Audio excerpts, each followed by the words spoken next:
Man, I've interviewed both of you guys individually, man. So it's pretty cool to be in this type of setting with y'all, where I'm talking to y'all collectively, man. Because we talking about a very, very important record that took place 25 years ago that led to 25 years, gave birth to 25 years of experience. That's a fact. We're talking about the theme.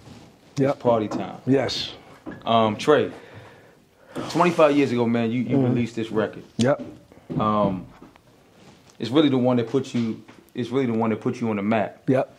Now, 25 years later, you and my guy Ojizz right here, you guys have teamed up yet again. You know, to make some. We've been doing this for a minute now, so we, you know, yeah. You guys team up to make some magic, a remix to the theme. To that. No. Let me correct you, sir. A new version? A reboot. A reboot. Okay. We calling it a reboot. You know why? Why? Because a remix has already been done. The remix was that. That's true. Right? That's true. This right here is more than a remix. It's a reboot of the original, meaning we're bringing the feeling back to life in 2022. Right. Like, that feeling was had in 97. Right. And a lot of people said, yo, you can't recreate that feeling. Right. And we said, you're wrong. You just lie. You know what I mean? So that's what this man did. Like, he sent me the track, and at first I couldn't identify, because how he sent it was on the text, and I couldn't identify like what it was at first. Okay. But when I heard it, it just recreated that whole vibe all over again. But because of all the elements that he added to the track, it was 2022. It was like, this is now, but it was then. Right. You know what I'm saying? And so that's why we're saying it's the reboot. It's not a remix of the original. It's not a remake. Right. You know what I'm saying? It's a reboot. We ain't try to recreate what we did before. Right. What we tried to do was recreate the feeling. And that's but with a whole new script. Now, did you and Ojizz have some initial conversations about this, or nope. did Ojizz? No, I sprung that on him. Jumped out there. It was all him. I sprung that on him. Like, it was just funny because, you know, those different interviews was going out where people or DJs was talking about the legendary artists, right? And how, you know, they're not relevant, and, you know, like just stupid stuff like that. Right. And so you know, as a producer, engineer, whatever, like, I almost took offense to that as if I was one of the legendary artists. I'm like, how can you basically say that these artists aren't relevant or don't have anywhere to stand on when they literally paved the way for you to even have a show to even talk about hip hop? Right. So it's like, I took that and used that as fuel, like, okay, see what I can do. And then I was listening to the original theme because it actually came up in my YouTube playlist on just at the video did on Vivo. Okay. And I was like, ha. Then I was like, wait a minute. Went ahead, opened up the program. It was a wrap. 10 minutes later, I'm hitting this man's phone. Put it up to the speaker. It was like, check this out. He was trying to listen. Then it started catching on. He was like, oh, you know how Trey do. He do, oh. Yo, what we doing with that, yo? Right. Immediately after that, he was like, yo, you think we can get this joint done before homecoming? Okay. I said, of course. So literally, as soon as I hung up, I laid the hook. Okay. Sent it to him. He comes in 2 days later, lays the entire track. It was ready to go for homecoming that weekend. So and again, let's be clear. This is not a remake, because we can't recreate the genius of D-Dot and Ron Lawrence. Facts. They created a monster. Like, that can never, ever be touched. However, again, it was wrapped up into that. It was a feeling. And that's what the reboot was. But that was his angle of it. My angle was, I was looking for, because we working on a project. Right. And I was looking for one more song Okay. And I kept telling Ojizz, I was like, I need one more song, to, you know what I'm saying, to fill out this slot. We was going back and forth with different beats and stuff, but... And we found one. Yeah. We did find one. And I was ready to write to it. I already inserted it in the slot number 4, because you know how we do our albums. It's like, we'll listen to the music first, make sure the vibe is there before I write a word. Right. And there was a slot in between 3 and 5 that I had one there, but it didn't fit the vibe. And I was like, yo, Ojizz, we need one more joint. And we found one. But then, a day after that, I'll never forget, because I was ready to write to it and all that. This guy sends me that, and I was like, oh, let's get this joint out of here. That's it right there. Yep. And matter of fact, not only is that it, we setting it off with this right here. Right. And that's when the whole, can we get it done by homecoming? Because that was the perfect incubator or test market. You know what I'm saying? Like, why not have this joint done so that the people can hear it? A mass amount of people from all over the country can hear this joint in one spot. Yeah. You know what I'm saying? Yep. And lo and behold, you know, all weekend, you know what I'm saying, DJs was playing a joint and running it back and running it back, and cats was like, yo, what is that? What is that? And you know, shout out to Guru, this guy, he's DJing a couple parties, but he'll tell you, yo, I told you, you gotta keep making records. This is the one. I said, Rue, stop it, whatever. I told you that this is the one. You know what I'm saying? You know what I mean? But his sentiment was just like everybody else's. It's like, yo, this is fire. This is it. So you can't fight against that. And we already had the feeling. Like, we was gonna go with whatever felt good to us, but it also feels good to know that the public and the people that you trust and the people that are around you that listen to this and get on the same vibe as you, is like, yo, this is crazy. And then we had to get over the hump of, after the record was put out for homecoming and everything, probably for like a good week or 2 weeks, like, nobody knew that I did it. Regardless of it being a tag on that joint. You talking about the fact that you would actually sing? No, not just singing. I'm talking about the entire joint, like doing the beat, doing the singing, all that. But they thought it was Dot. They thought it was Dot. They thought Dot redid the joint. You feel me? Like, and it's not taken away from Dot, because Dot was my whole inspiration for even doing this in the first place. And that's why in the beginning it says, you know, D-Dot, what up? So it's like, paying homage. We had to pay homage. You have no choice. Like, that's the whole thing. And that's why I didn't even want to go crazy with the production too much, because if I did, it would have made it a whole nother track. That's what you don't want. Like, if you're trying to pay homage to something, you want to make sure that you're keeping the essence of what that track originally brung in the first place. And that's why I did it the way I did it, and just keeping those main elements. So, you know, dun, dun, dun, that lead chord, you know, all I did, literally, switch the drums around, you know, just give it a heart, just a harder feel, and just keep that essence, so that way it's still party time. He did a little more than that, though. I gotta ask you just a little bit. He did a little more than that, though. The congos in the joint, the double tap joints in the hook. You know what I'm saying? Like, he did a little more than that. I mean, like, just modernized it a little bit, but like, at the end, you know, like, you still recognize. And the hook. Let's not forget the hook. Come on, man. When you sent it to me. When you sent the record to me kind of early, and I'm listening to it. You was one of the first. I didn't know. It took me a minute. We talked about this. We talked about it, It took me a minute to realize that was Ojizz on, you know, singing on that hook. See, that's the aha moment of the record. Aha. Versus, oh, that's what makes it a reboot as well. It's like, this is different. But then it's, who is that? Is that nah. Is that, nah. Who is that? It's Ojizz. Oh, the cat that produced the joint? Like, Oh, that's crazy. You know what I mean? So now, you know, now we have the artist. Formerly known as, you know what I mean? I've done stuff for other people all the time, you know, but I've never done anything like that for Trey. What made you want to hop on this one? I felt as though I had to, because it was like, and it wasn't an ego thing. It was just, I just felt it was needed. You know, some tracks, you know, needed for who? It was needed for for the way that track was. Remember, I told you how the hook would go, as far as like how the melody would be, and everything like that. But to be on the show, and it's not to toot my own horn, but I don't think nobody could have did it like the way I did it. So that's why I asked you the question. I was really being sarcastic. Was it needed for you? I think it was, yeah. It was needed there for we me. go. Now we're getting somewhere.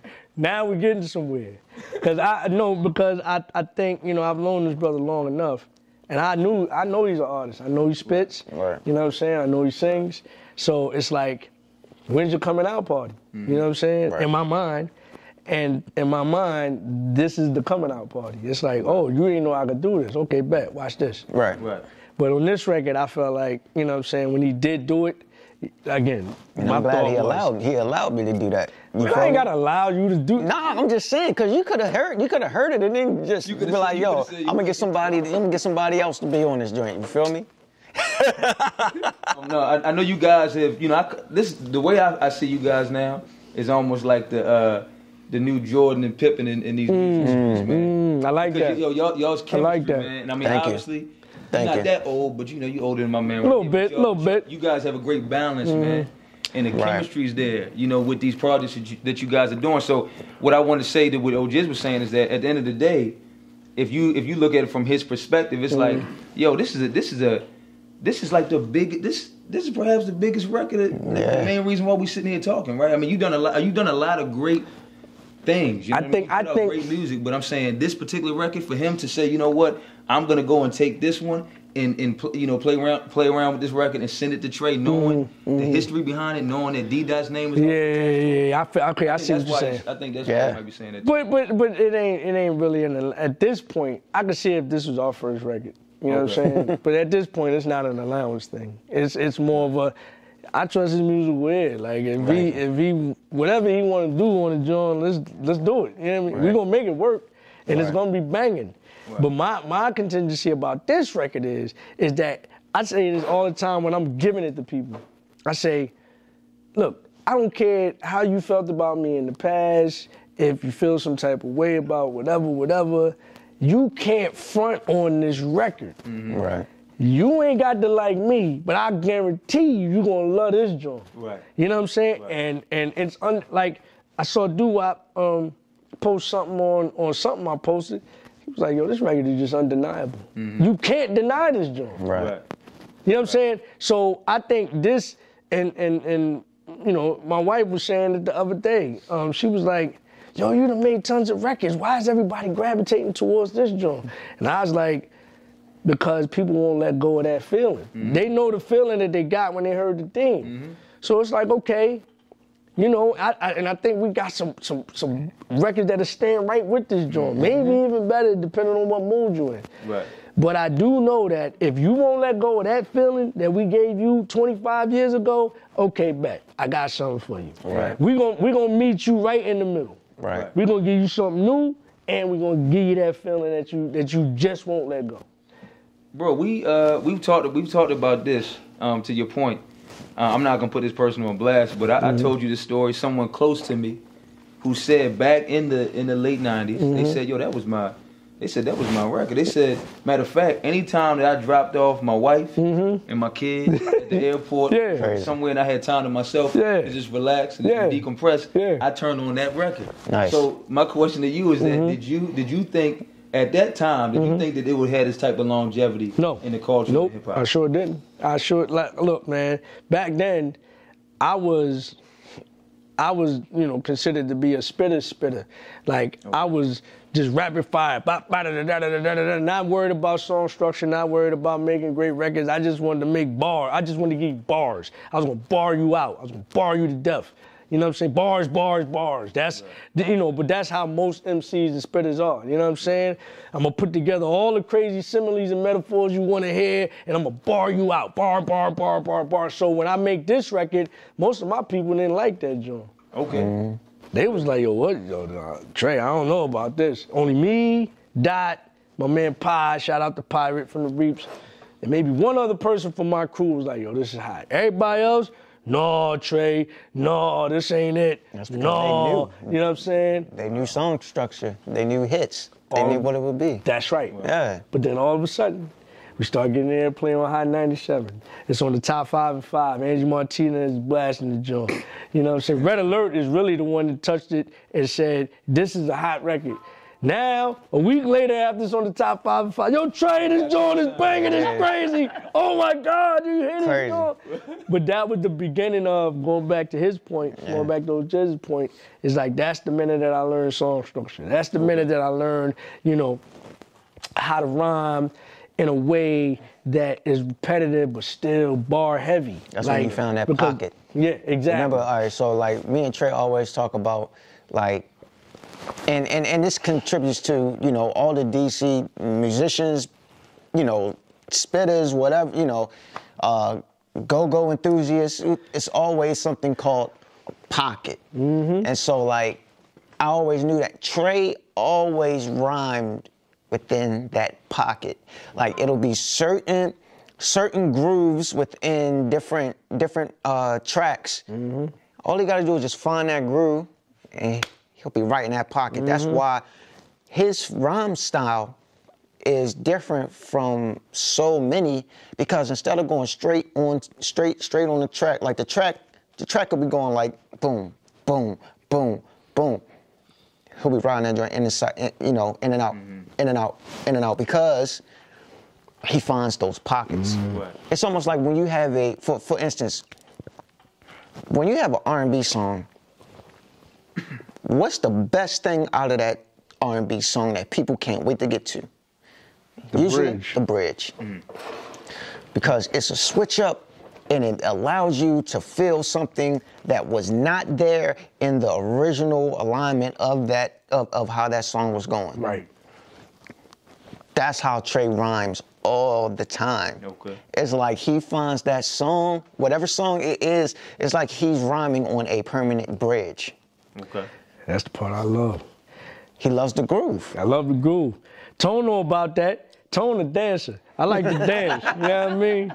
So I'm gonna find a spot in the record that's gonna make you, you know what I mean? Like, oh, he found this part. You know what I'm saying? Exactly. Cause like on PTXXV, like the thing is like that the way the song is, he could have came on that joint. No, he stops. This is how we get down years later. Boom. Move bags day to day with my trader. Boom. Like he finds those pockets and he lets that. And when you have a pocket is filled with air. Yep. Right. So you gotta allow that space. Yeah. To get in there. Gotta because let it breathe. that's you gotta let it breathe. Less is more, people. Well, I try to say that all the time. Less is more. When you're constantly just trying to rip the track up, like, are you doing this for the people or are you doing this for you? Right. Most times MCs are trying to prove something to themselves. Yeah. It ain't really, you know what I'm saying, nothing else, nothing more. They just trying to prove to themselves how nice they are. Like, I'm so glad I'm past that point. Like, I don't care. If first thing I'm looking for when I start rhyming is I'm looking for a groove. You know what I'm saying? I'm looking for the groove. And when I say a groove, I ain't talking about, you know, a sample. I ain't talking about something that's musical. It could be all drums. A drum got a groove though. Yeah. And I'm gonna find the groove in the drum. And that's really the essence of how I rhyme. I find a groove in the drum before I find a groove in everything else. Okay. And I sit right in there, like he said. Right. It's just like, you know, because you got to think everything is contributed to the human body. Like that drum. That drum is that rhythm. That's that heartbeat. Right. That's your blood pumping. That snare. That's your nut. That's that snap. You feel me? So when you get in between that, and you can't forget about the hi-hats. That's the rhythm. So when you compile all those top 3 elements within the track, the artist, that's where he has to find, where do I fit within this track? That's why it's good for producers to, one, leave space for the artist, because the artist is an instrument. That's right. His voice is a separate instrument. That's a fact. So you have to leave that space for the artist. That's a fact. If you don't, you're gonna lose the artist, and you're gonna lose the whole rhythm of that track, because it won't be no feeling. Didn't y'all hear me say something earlier about chemistry, man? Right. Y'all too, bro. Like, he understands his artist, You understand your It's easy. It's easy. And that's why this record is so crazy. Like, again, it's like, okay, so I was the first one to hear the lyrics, right? Because I wrote them. Right. I was the second one to hear the track, because he did it, and then he sent it to me. At least I think. Yeah. No, that's what it was. I let you hear it while I was doing it. Somebody else heard it first and was like, and I beat him to it, but no, I know it is. But what happens is, because I've been listening to it since, October? Yeah. How you know it's one of them Jones. I'm not, like, if I turn it on right now, I'm going to get the same. I'm going to scrunch up my face the same. I'm going to bop my neck the same. I'm going to groove the same, like I'm hearing it for the first time. That's how you know it's one of them Jones. You're not tired of it. Like, and I don't see myself, and that's how I know if once the public, this thing is just starting to bubble. Right. We've been listening to it since October.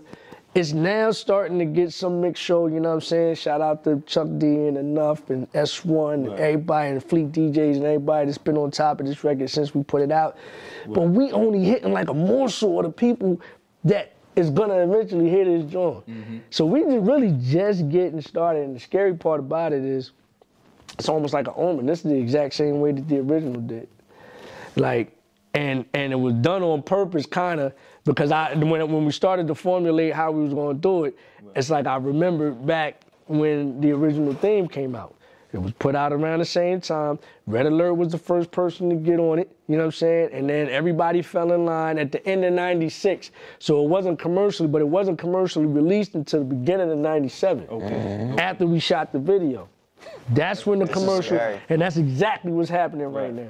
And, it's crazy. And something that you and I talked about offline that we definitely about to talk about right now, because I think it's very, important and crucial to the conversation, is that, and I love this. I love the way you guys are pushing the record, because I feel like in a time in today's music industry where a lot of people are putting out, they either have a major label behind it, or they're putting out their music themselves on social, or they're putting out their music on the streaming platforms. You guys are pushing it through the DJs, and I feel like you guys are paying homage to the DJs while doing it, and showing fans, showing fellow artists, and showing the industry as a whole that the DJ is still very crucial and important to the important piece of the puzzle, man. Process. I'm gonna use the words you said. They're the cornerstone. Right. They're the cornerstone of the culture. They're the original A&Rs of the culture, and they're still relevant to this day. Right. With all the streaming platforms and all that stuff that's all out there, these mechanisms to me are trying to push the DJ out and trying to leave, again, the gatekeeper aspect up to all of these artists and all of these listeners that want to be led in a certain direction. Well, if you're not being led in the right direction if you don't have the proper gatekeeper, and the proper and the original gatekeeper is the DJ. Right. So that's the route that we're gonna take. The DJ is gonna make this record pop. Because if you think about it, to have an artist dictate how another artist's song should move, that's a conflict of interest. That's a fact. Like, the DJs were the ones that originated, this joint is hot, I'm gonna play this at this party and see how the club rock. The club didn't rock, it wasn't hot. Right. Flat out. Right. But we got proof that the club rocking. Yep. We got proof that the DJs are airing and playing it. Yep. Because this song is foolproof. Like, it's you cannot not like this song. There's nothing wrong with this song. Right. Take a step further, everything is right about this song. Exactly.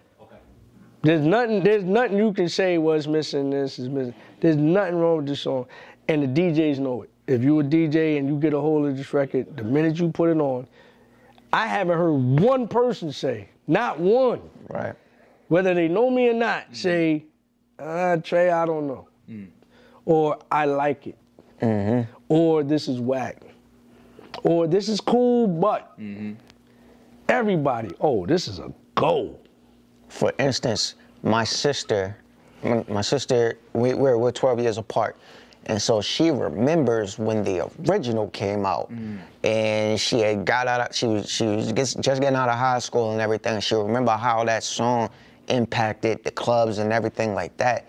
And it's crazy for her to know that her brother has a hand in the new one, because it's like, you know, in the reboot, because it's like, wait a minute, this is the same joint that me and my girls used to go to the club and they was playing this joint. Right. Like, it's surreal to her, but it's dope because, like, first of all, I feel good as, you know, it's a part of the culture. It's a part of, you know, hip hop culture. Like, you solidified yourself and stamped yourself forever in hip hop culture. That's crazy. With that record. But that says a whole lot though. That says a lot, because typically when you have a song that had that much commercial success, yes, and, you know, a song that was just that, like, you know, that was just that big, man, that many years ago, people that heard the original one and heard the remix, right, those many years ago, they might kind of frown upon somebody doing a reboot now. Yeah, you're right. When you start tinkering with, you know, something that you hold near and dear, it's like, what are you doing? You know how we get. Oh, don't mess with that. You know what I'm saying? And like, as a producer, like, it's some songs that I won't even touch as far as like sampling, because I feel as though, like, yo, I'm not about to recreate that greatness. Like, I don't care how big so I why get. You mess with my joint? It wasn't great. You know what I mean? You wanna know? You wanna know why I mess with that? Go ahead. Because I know you, first of all. That's true. Because I know you. That's true. And I know Dot. That's true. That's true. And I feel comfortable. There you go. With doing that. You got out of that one. That's now. If it was somebody, like a Michael Jackson or something, bro, or so, I'm not touching that. Right. Because you don't have that type of relationship with nobody. I don't have that type of relationship, and then it's just certain things like you just don't do. And when I hear, because I don't want to risk myself, you know, messing it up. Listen, I ain't gonna lie. There's a couple people that tried to touch this record. Like, remember when Dirty Money? They or Ted Smooth and them. Yeah. You know what I'm saying? Yeah. He did a blend. He did a blend. Okay. It was cool, but I heard a lot of people. When was this? This 2012. was like in 12. Yeah. 10 years ago? Yeah, about 12, something like that. Okay. Then shout out to Nino Man and Jada. Jada Kiss. Okay.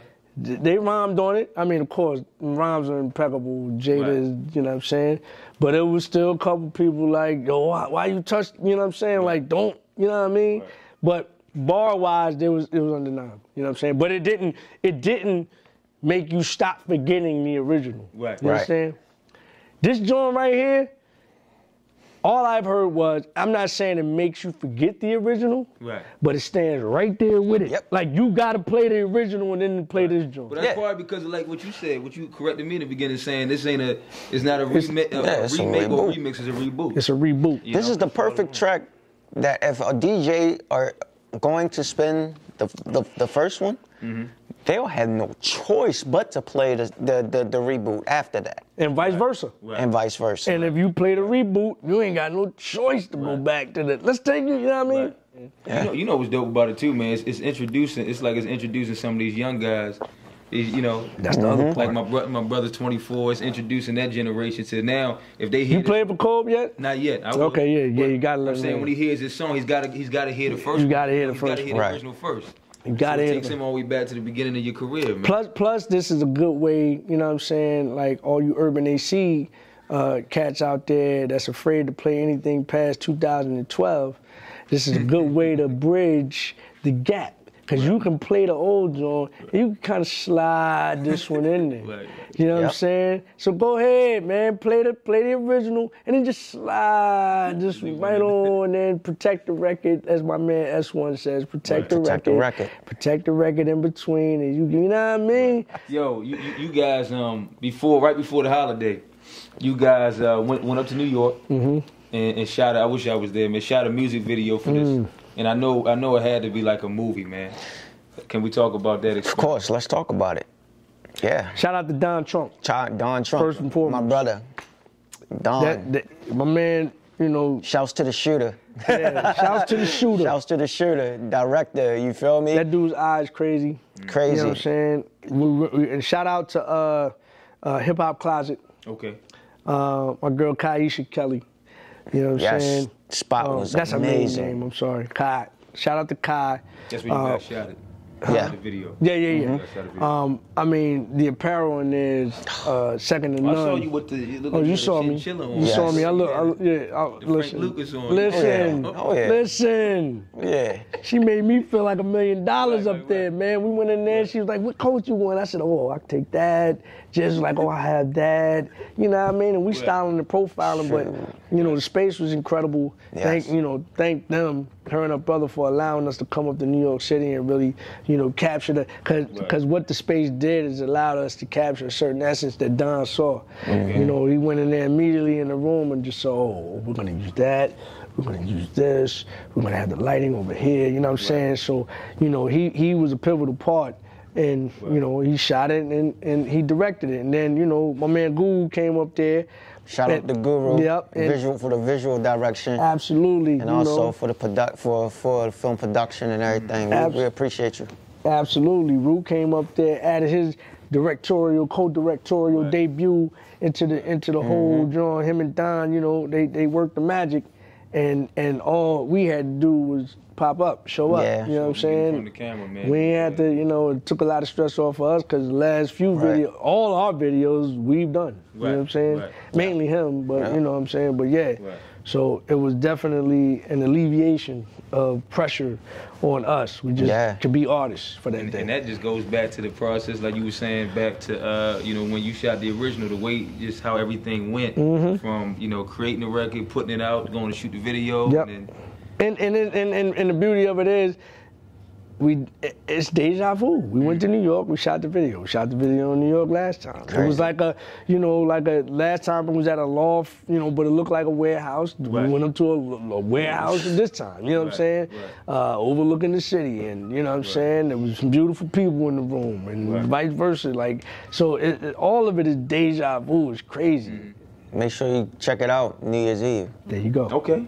We got a release date for that, John. All right. New Year's Eve. Tune in to TraceyLeeMusic.com. That's the only place you're gonna be able to watch it. We need all the clicks and likes and shares and all that other stuff on TraceyLeeMusic.com. You know what I'm saying? We're trying to create a new way of marketing. You know what I'm saying? That's why it's not hitting the streaming platform. Right, because they definitely asking, like, yo, where's it at? Right. Where's it at? Like, we need that. Don't worry, that's the point. Like I told Trey, I said, it's dope that we're doing it the way that we're doing it because it keeps everybody engaged into what we're doing. Because you got to think, if we would have put this joint on streaming platforms 2 months ago, would people still be trying to wonder, yo, where's it at? Where's it at? No. Because then we would have gave into the whole McDonald's effect of this whole, social media stuff and streaming because everybody want it quick. They want it now. But then nobody talks about it. Right. So it's like back in the day, you had to wait till somebody's album came out. You feel me? Or until that single came out. You had to wait until they was ready or the label released it or whatever. You had to wait. But it made people like, dang, yo, I can't wait till that joint come out. And then you had people lined up waiting to grab it. We ain't doing nothing but that in this day and age for people to be like, yo, I can't wait till that joint drop, yo. I heard a snippet of that joint is crazy, yo. That's all we doing, and correct me if I'm wrong, Ojizz, but back then, a review of that project would come out even before. So it's like remember the 5 mics and everything, what those reviews are crucial. But it's like now, by doing it within the DJ spectrum, they're getting it out to the people, and the people are really the ones that are giving the yay or nay, and it's always been yay. You feel me? Not Kanye, but it's always been yay. You feel me? But yeah, so that's what's so dope about it, because we're actually getting people engaged into the love of hip hop again, yo. Yo, that's so dope. Yeah. Nah, and the crazy thing, and I was telling, I, of course, talked to Jazz, telling my wife, everybody that I talk to, it's interesting how this is falling into place, because I think how this record is moving and where it's moving is pivotal, because I think New York City is on the way for a comeback. Okay. I think, especially with the 50th year anniversary of hip hop, you know, coming in 2023, everything's going full circle. It's about to go back to New York City. It's about to come back to this region, you know, where you're going to start looking for sounds and people and artists and things like that, and people are going to start changing their sounds again. You know what I'm saying? And I think, you know, we are coming in at the right time. Like, it's just like the perfect storm that's happening right now. And I think this record is going to be one of the catalysts of that movement. You know what I'm saying? Yeah. What's you all's ultimate goal with this? Not with just the record, but the promotion for it. You know, where you guys want to see it, you know, down the line. I think I said this to you earlier on the phone call. I think what's happening with this record, because we don't have a major label push like we did with the original. Right. But we're traveling down the same road where, even with the original, the DJ got behind it. Shout out to Red Alert. I can't stress it enough. And he's on this record now. He done spun it on WBLS already too. Okay. So he has the record and he loves the record. Right. But he was the first one to set off the original, and then all the other DJs fell in line. Right. This is even before Universal decided to put money behind it. Okay. They just threw it out there and see if it stuck. Okay. And once Red Alert and the DJs got behind it, then Universal says, oh, it's sticking. Now let's put the money behind it. Now let's shoot the video. Now let's, you know, get ready to prep the album. Now let's get it on BET and Rhapsody and all this other stuff. Well, it's the same thing that I think is going to happen with this record. Okay. Except not with a major label.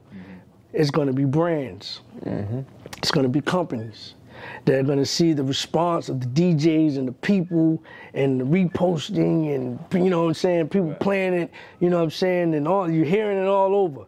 Creates a frenzy. Oh, then a brand comes in, yo, how can we create the synergy? We attach this record to something that we're product that we're putting out, and that's where we get marketing dollars back and can pump this thing out even more. Right. This is a movement that's being that's being brought to you, like, right before your eyes. Right. You know, that's the way I look at it. Like, we've done plenty of records together, you know, and, you know, the response has always been, yo, that's dope, that's fire.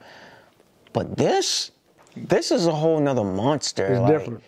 I haven't experienced this yet, you know, with Trey, you know, on a road that we've been going since 2017. So it's like, but that's the whole point. You have to keep making the music. Stay consistent. Stay prayed up. Let the people decide what's hot, because at the end of the day, it's not just for ourselves, man. We're trying to bring something creative, our creations, to the world. You know, so by them and their response to this record has been amazing. For something that hasn't even came out yet. Yeah, that's the wild thing. Yeah, that's the part that y'all missing. We ain't even put this out yet. Right. We ain't put it out yet. You know what I'm saying? And again, going back to DJ, but something Ojizz just said, it's your people, meaning our people, meaning our demo. We've identified our demo. Identify your demo, kiddies. Understand who you're talking to, who you're giving the records to, and be loyal to them. Not cast a wide net and try to get everybody. Go to your people, and our people are telling us that this joint is fire. So we're gonna give it to our people, and that's the key. It's still bubbling. Yo, cuz it's still it's just bubbling right now. It's ain't even the video ain't out. Huh? This ain't even out. Wait till this drop and then the video drop. And then we don't even know if we're gonna put it out then. We might wait till we drop the album. We might even put it out. We might not even put it out. I love the new look of Tracey Lee music and everything. This is dope. As we close this out, is there anything else you guys want to say about this record, or about what people can, you know? Video, New Year's Eve. Tune in. Shot and directed by Don Trump. Co-directed by Young Guru. You know what I'm saying? Styled by Kai. TraceyLeeMusic.com. Get your merch. Oh, yeah, talk about the merch. Get the merch. Stop playing. Stop playing. Get it now. me? You ain't gotta wait till New Year's Eve. Right. Get it now. Get the merch now. Shit. TraceyLeeMusic.com. We got hoodies. We got potential thermals. T-shirts, We got sweatshirts, T-shirts, sweatshirts. hoodies, We you all feel me? black, Like- all black, everything for right now. You know what I mean? Strictly for the winter. You More dig me? merch coming soon. More merch coming soon. PTXXV designed by Ojizz, producer. You know what I'm saying?